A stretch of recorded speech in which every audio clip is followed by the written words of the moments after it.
Good morning, my friend. Be water, my friend. I love it. So yesterday I read this section here and I got kind of blown away by how articulate and written this part was. I want to repeat this part, okay? Just bear with me. Let me see what chapter, Leap of Faith. No. I think it was almost end of the book. The True Warrior. What is your essentially? Okay.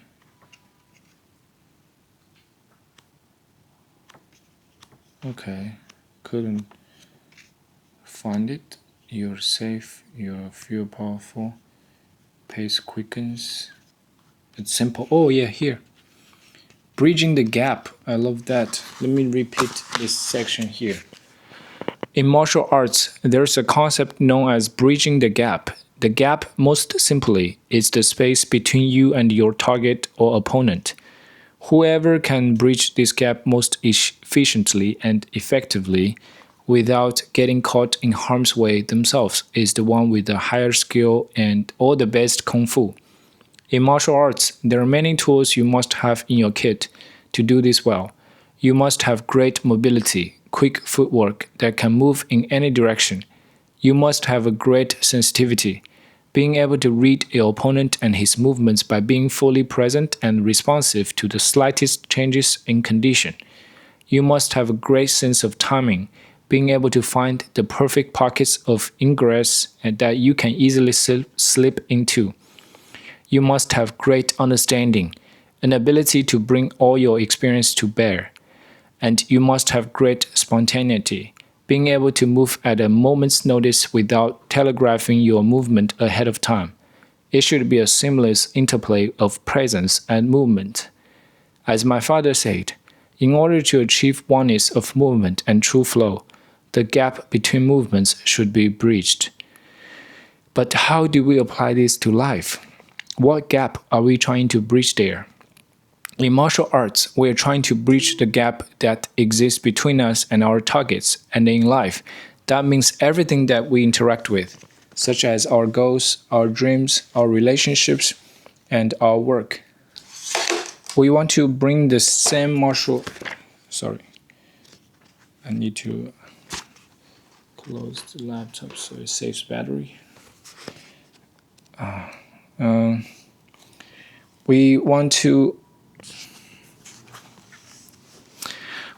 bring the same martial arts tools to bear on our gap bridging in life. We want to cultivate the skill of mobility, being able to come at a problem and move through life immediately and from a variety of angles. We want the skill of sensitivity, being able to sense what is called for in any situation by understanding what is happening and knowing how we feel and what we want. We want the skill of timing, being able not just to lead but to be led to the best moments for our impetus. We want the skill of understanding, having looked at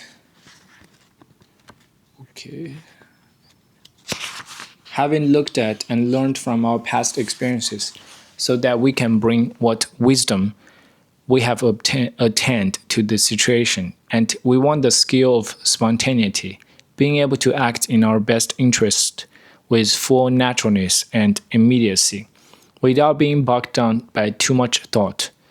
Notice that the gap is the place of emptiness. It is, in truth, the birthplace of reality. It is the moment, however small, in which a choice is made. In this tiny gap lies the moment of decision, of action, of reflex, of thought. This empty gap is the place where consciousness and unconsciousness meet. For sometimes we make a conscious choice in that gap, and sometimes we react unconsciously, spurred on by our subconscious conditioning and our training. Oftentimes our choices are influenced by how much time we perceive we have to choose a path. A lot of time, and we can be more deliberate and conscious. No time, and we may act subconsciously. But the more we practice choosing quickly and the more we practice conditioning our subconscious, the smaller the gap becomes regardless of how much time we may be given. We learn to act from a place of cultivated instinct. So imagine, if you will, that you can be in total concert with this gap, no matter how tiny. You could consciously choose your response with ease and confidence, or you could condition your subconscious mind with so much nutritious, positive practice that when you responded unconsciously, the response was still a perfect expression made with ease and confidence. What if this gap could become so tiny that it seemed to disappear altogether? That seamlessness is the feeling of true flow, where we are moving within the oneness. As Bruce Lee reminds us, all movements come out of emptiness. The mind is the name given to this dynamic aspect of emptiness, and emptiness is sincerity, so there is no crookedness, no ego-centered motivation, only genuineness and straightforwardness which allows nothing between itself and its movements. We want to practice bridging the gap between sensing and doing.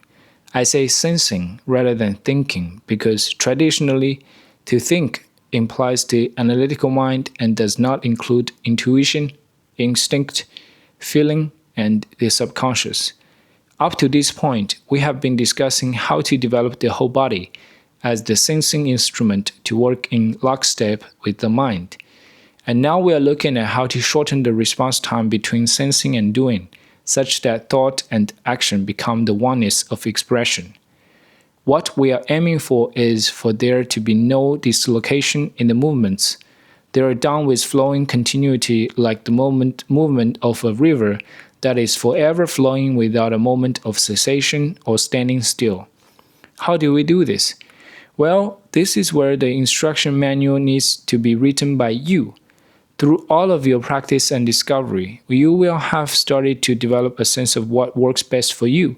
My father said perception is the way of truth, but this is not a perception that anyone can give to you. It is a perception that you must uncover for yourself.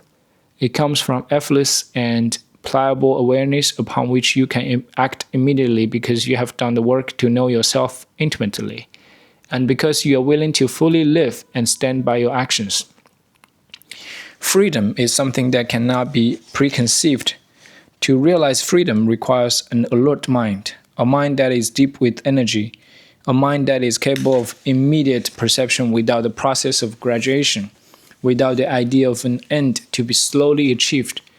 At this point, many would ask, how then do we gain this unlimited freedom? I cannot tell you this because it will then become an approach.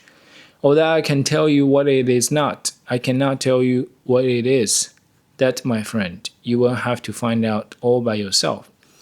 This sense of freedom results from learning how to flow effortlessly in life.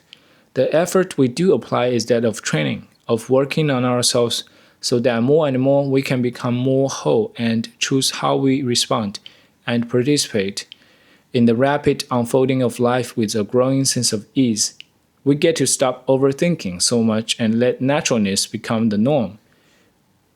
We've all had the experience where we just knew what to do or what to say in a given moment, and it felt so right and so natural, and there was an enthusiasm or easiness that permeated the whole exchange. It could be in a personal conversation or a pitch meeting or on the tennis court or in a fight, where you masterfully kept your cool because you could see the whole situation so clearly. So how can we practice being one with the moment and bridging the gap? One way to look at it is in not second-guessing yourself once you've done a lot of good, solid personal practice. So, for example, when someone offers you a hand, you take it if that's what you instantly feel. Or when someone asks you to do something that doesn't feel right, you can simply say no, thank you. When someone offers you an opportunity, like sign this 2-picture deal with an unproven new studio and producer in Hong Kong, you can sense immediately if it fits, or you can say yes or no with full confidence. And you can say yes or no with full confidence. Okay, great. Thank you for reading with me. 停止录像。